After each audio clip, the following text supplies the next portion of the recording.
एहतरामात दोस्तों, हमारे पास बहुत से मसाइल है। कैमरे का भी बहुत मसला है। मैं कोशिश करता हूँ कि कोई इस तरह कैमरा ढूंढ ले जिसमें आप आसानी के साथ चीज़ों को समझ लें। और दूसरा जो माइक का मसला है वो भी आ रहा है। मैंने ये लेक्चर दे दिया, 13 मिनट या 15 मिनट था, लेकिन बाद में जब मैंने देखा तो आवाज़ का मसला था, इसलिए ये अंडरलाइन मैंने सारी चीज़ें की थी, क्योंकि मैंने लेक्चर दिया था लेकिन वो लेक्चर जो है वो आवाज़ उसमें बिल्कुल नहीं आ रही थी, तो दोबारा इसको बना रहे हैं। इसलिए दोस्तों माजरत चाहता हूँ कि ये लेक्चर आपको क्लियर नज़र नहीं आएगा। उसमें मैंने लाइनें भी लगा दिए थे, लेकिन मैं कोशिश करता हूँ कि आसान से आसान अल्फाज में आप लोगों के लिए समझा दूँ। दोस्तों आज हम लेक्चर नंबर 4 या लेक्चर नंबर 4 में पढ़ने जा रहे हैं द इंडियन कौंसल एक्ट या एक्ट ऑफ इंडिया या the government of India act 1861। इससे पहले अगर आपको याद हो, थर्ड लेक्चर्स में या तीसरे लेक्चर्स में हमने 1858 एक्ट को पढ़ा था। आज हम 1861 एक्ट को पढ़ते हैं। दोस्तों ये 58 एक्ट का तसलसल है, लेकिन ये 58 एक्ट से थोड़ा मुख्तलिफ है। एक तो उसका तसलसल है लेकिन उससे मुख्तलिफ भी है। वो क्यों? वो इसलिए दोस्तों हम सर सैयद अहमद खान को पढ़ेंगे नेक्स्ट लेक्चर्स में। उसको दो हिस्सों में पढ़ते हैं। पहले उसके जो फिलासफी, थिंकिंग, एजुकेशन के हवाले से और पॉलिटिक्स के हवाले से, फिर उसके बाद उसकी खिदमत पढ़ते हैं। उसी खिदमत में सर सैयद अहमद खान ने 1858 में एक रिसाला लिखा था, the causes of Indian revolt. अंग्रेजी में इसका है the causes of Indian revolt, या उर्दू में इसको कहते हैं असबाब बगावत हिंद। ये कब लिखा था? 1858 में। क्यों लिखा था?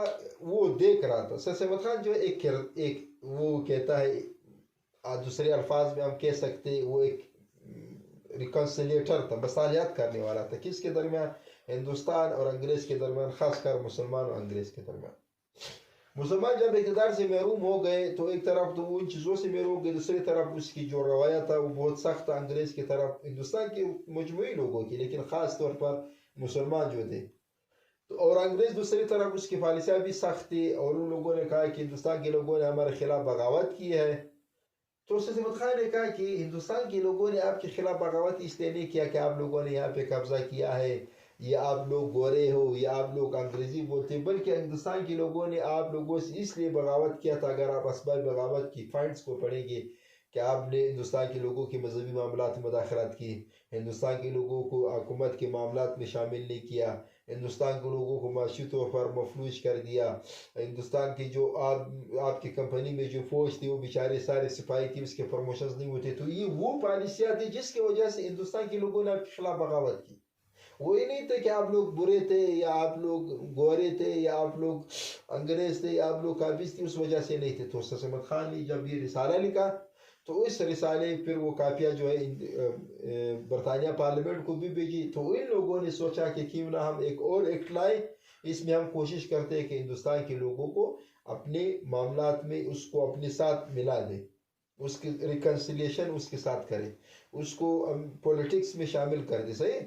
तो अगर कोई आपसे आसान अल्फाज में पूछे कि 1858 एक्ट क्या है, 1861 एक्ट, तो आप आसान अल्फाज में कहेंगे to reform 1858 act and associate Indians in the government affairs. आसान अल्फाज में आप उर्दू में कहेंगे। अगर कोई आपसे पूछे अंग्रेजी में तो आप कहेंगे कि 1861 act, 1861 act related to reforms the previous act. Previous act कौन सा था? हमारा 1858 act.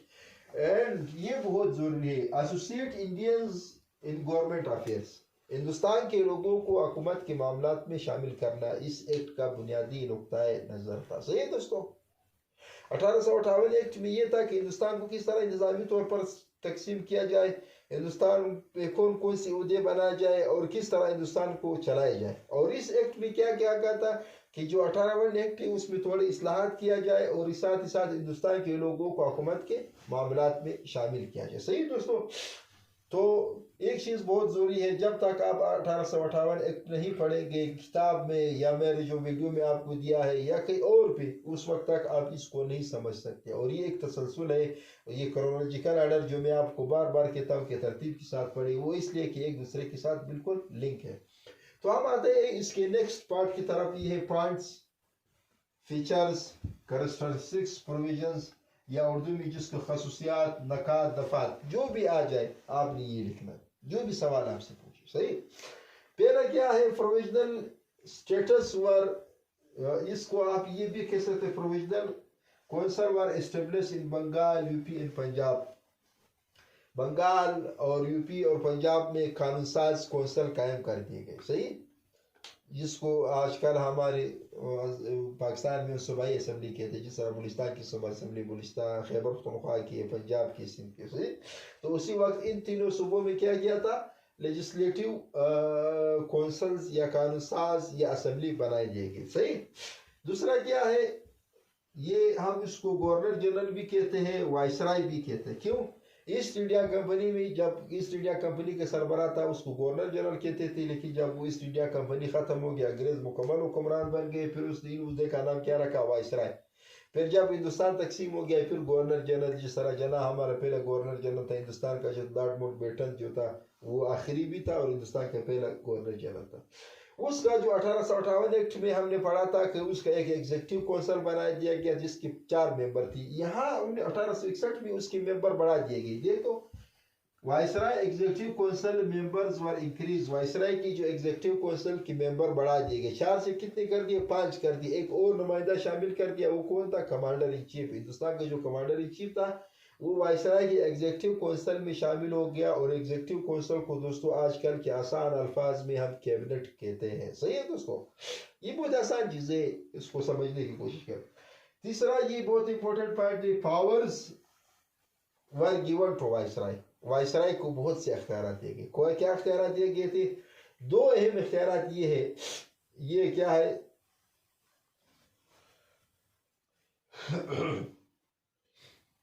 powers were given to the viceroy.